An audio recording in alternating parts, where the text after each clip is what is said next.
Hi friends, मैं हूं एके झा और आप सबका स्वागत करता हूं आपके अपने YouTube channel AK Jha commerce camp में एक बार फिर से। तो आइए आज हम कैश फ्लो स्टेटमेंट के बारे में जानते हैं।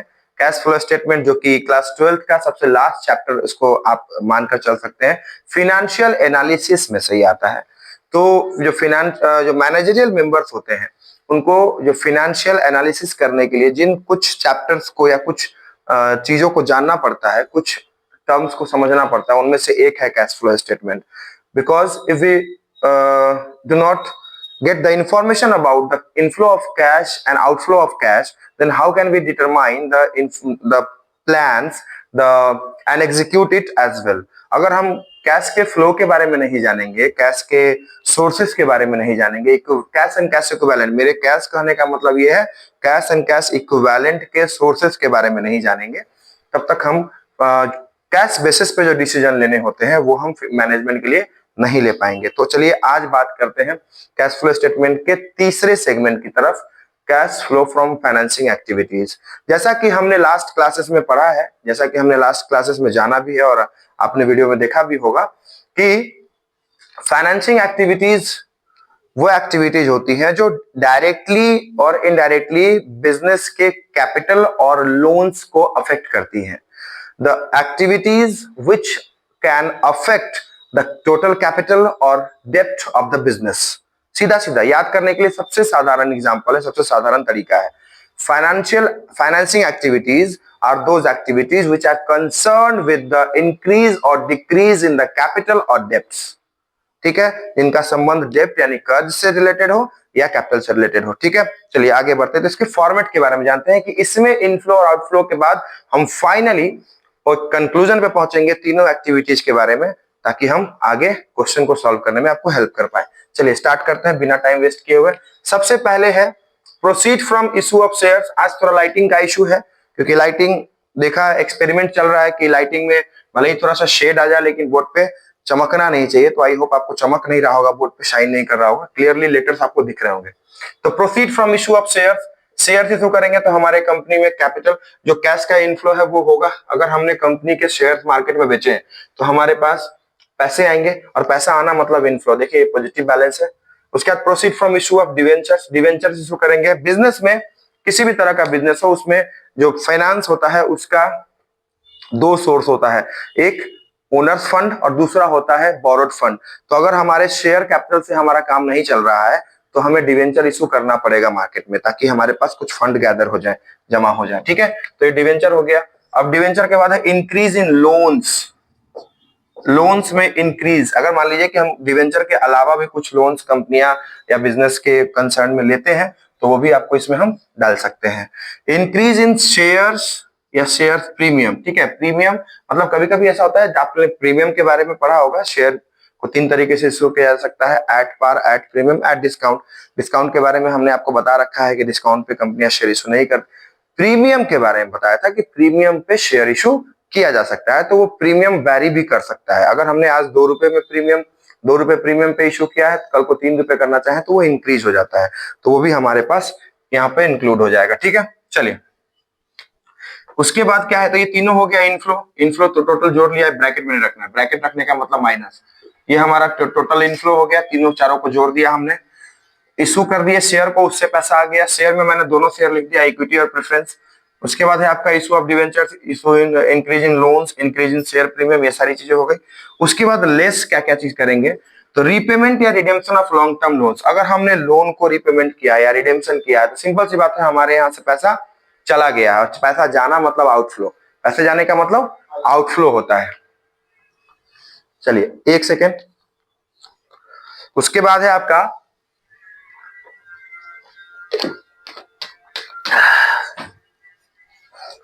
Redemption of debentures. रीपेमेंट और रिडेम्पशन मैंने पहले भी लिख दिया था, बट अलग से मैंने लिख दिया रिडेम्पशन ऑफ डिवेंचर्स। डिवेंचर्स को पे करने के लिए, जब डिवेंचर को हम पे करते हैं, मान लीजिए हमारे पास में 10 लाख का डिवेंचर है और अब हो जाएगा 8 लाख का डिवेंचर। ठीक है, तो उस कंडीशन में हमको ये मानना होगा कि 2 लाख का डिवेंचर हमने पे कर दिया, तो हमारे लिए वो आउटफ्लो है। क्या है? Outflow. Buy back of shares. कंपनियां कई बार मार्केट से अपने शेयर्स को वापस खरीद लेती है। क्या कर लेती है? कंपनियां कई बार मार्केट से अपने शेयर्स को खरीद लेती है, बाय बैक कर लेती है। बाय बैक का मतलब होता है खुद ही खरीद लेना, खुद से शेयर्स को खरीद लेना, ये कई बार कंपनियां करती हैं। तो ये हो गया रिडेम्पशन ऑफ प्रेफरेंस शेयर। क्योंकि प्रेफरेंस शेयर्स जो होते हैं वो इक्विटी शेयर्स की तरह नहीं होते हैं, वो एक टाइम के बाद रिडीमेबल होते हैं, तो उनको रिडीम करते हैं। अगर रिडीम का मतलब कि उनको भुगतान कर देते हैं और ओनरशिप उनका खत्म हो जाता है, तो उस कंडीशन में हम प्रेफरेंस शेयर को जब पैसा देंगे तो कैश एंड कैश इक्विवेलेंट के तौर पे देंगे, तो हमारे लिए वो आउटफ्लो होगा। दैट्स व्हाई यहाँ पर हमने उसको लेस किया है। तो टोटल इनफ्लो हमारा यहाँ था, अभी इनफ्लो आउटफ्लो ये सारी चीजें हुई, ये सारी चीजें आपको आउटफ्लो में यानी कि माइनस में है। अब आते हैं उसके अलावा क्या क्या चीजें लेस करने वाली है। तो पॉइंट सी में आते हैं इंटरिम डिविडेंड पेड। कई बार कंपनियां ना इक्विटी शेयर्स को, इसको इक्विटी शेयर मान लीजिए, इक्विटी शेयर्स को इंटरिम डिविडेंड पे करती है। देखिए इक्विटी शेयर ही आपका रिस्क कैपिटल होता है, प्रेफरेंस शेयर रिस्क कैपिटल नहीं होता है। उसको एक पर्टिकुलर रेट से डिविडेंड मिलता रहता है, ठीक है। वो हो गया final dividend paid, equity share and preference share दोनों का है। फाइनल डिविडेंड ये पेड है। उसके बाद है आपका फाइनल डिविडेंड जो इक्विटी को भी दिया जाता है, प्रेफरेंस को भी दिया जाएगा। Interest paid on long term borrowings या लोन्स या प्रोविजंस, ये तीनों को फिर हम घटा लेंगे।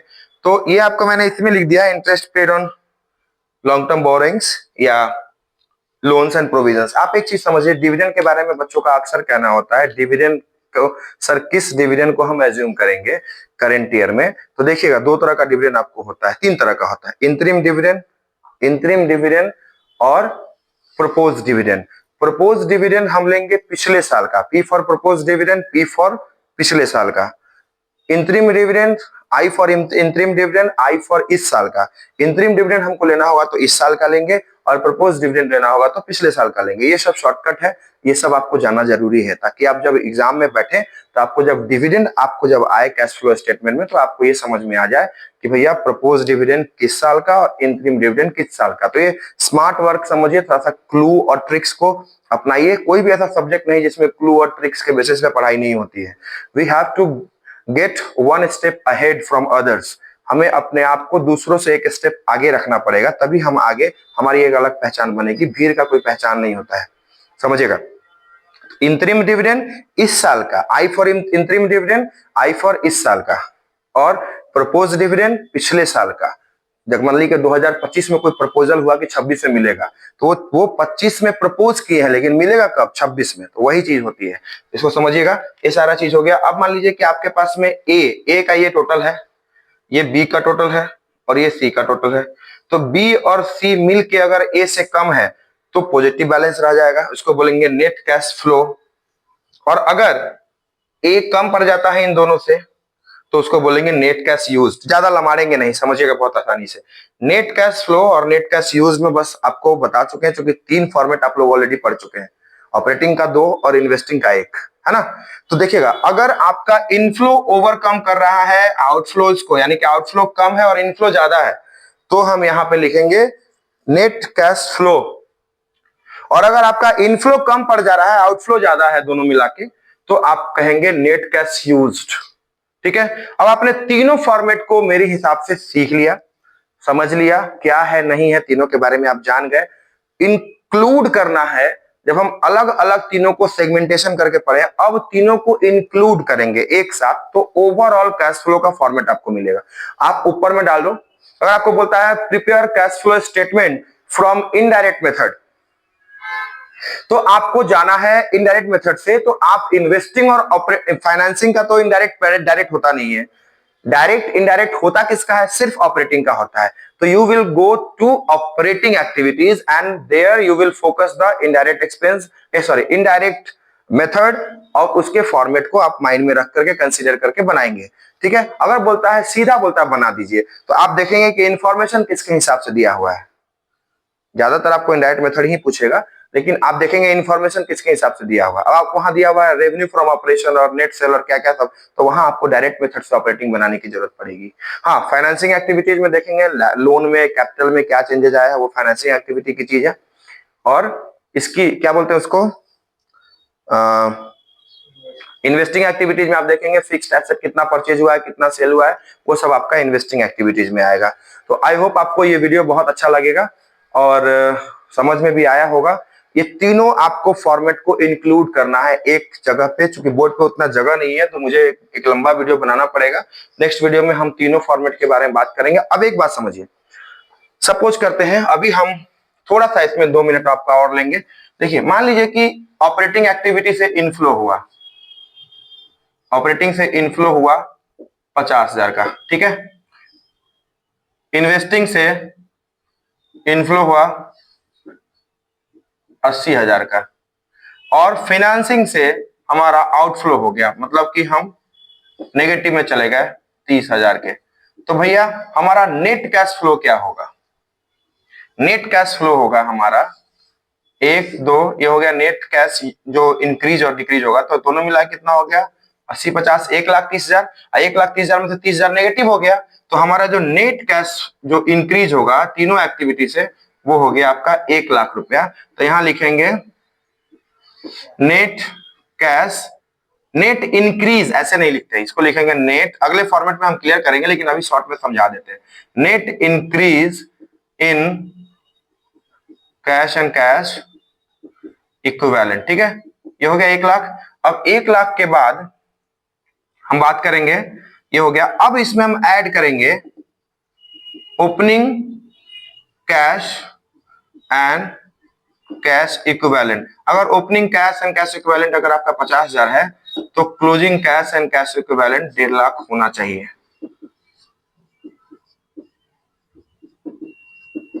ठीक है।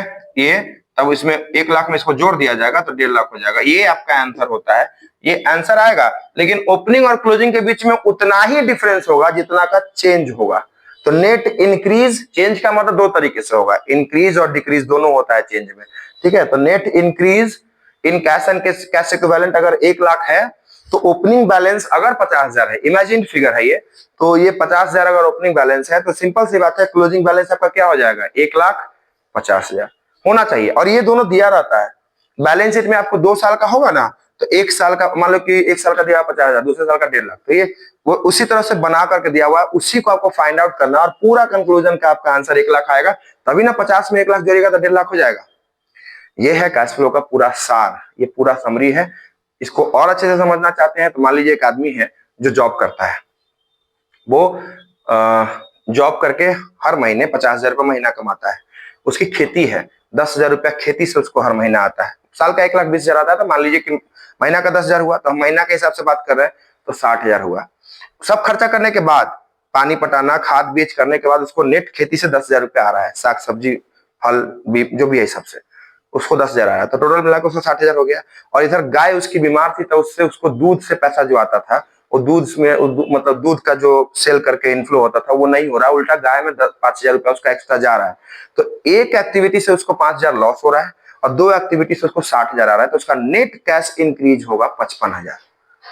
समझ में आया? यही कहने का मतलब था मेरा कि एक व्यक्ति अगर 3 काम करता है तो तीनों काम से अगर उसको मान लीजिए कि अगर नॉर्मल उसकी गाय हेल्दी है, गाय के दूध से उसको महीने का 15,000 आ रहा है, खेती से 10,000 रुपया महीने का आ रहा है और 50,000 उसकी सैलरी से आ रहा है, तो 50, 10, 60 और 15, 75,000 उसको हर महीने आ रहा है इनफ्लो। लेकिन इस महीने गाय में 15,000 गाय से आ नहीं रहा है, उल्टा 5,000 लग रहा है उसके शरीर में। समझ रहे हैं? तो ये उसका 55,000 ही नेट कैश इंक्रीज होगा, यानी इनफ्लो होगा। समझ रहे हैं बात? ये आपका मोटा मोटी 3 हेड है। तीनों हेड को मैंने समझाने की कोशिश की है। नेक्स्ट क्लास में, फर्दर वीडियोस में हम लोग ओवरऑल एक फॉर्मेट के ऊपर बात करेंगे, एक क्वेश्चन भी सॉल्व करेंगे, भले ही वो वीडियो थोड़ा लंबा भी हो जाए। तो अभी के लिए इतना ही रहने देते हैं। आई होप आपको ये क्लास और ये वीडियो अच्छा लगेगा। अगर आपको अच्छा लगा है तो चैनल को सब्सक्राइब कर देंगे, अगर आप पहली बार चैनल पर विजिट कर रहे हैं तो वीडियो को लाइक कर देंगे, बेल आइकन को हिट कर देंगे ताकि आने वाली वीडियोज की जानकारी आप तक पहुंच पाए। मिलते हैं आने वाली वीडियोज में, तब तक के लिए बाय, गुड नाइट, जय हिंद।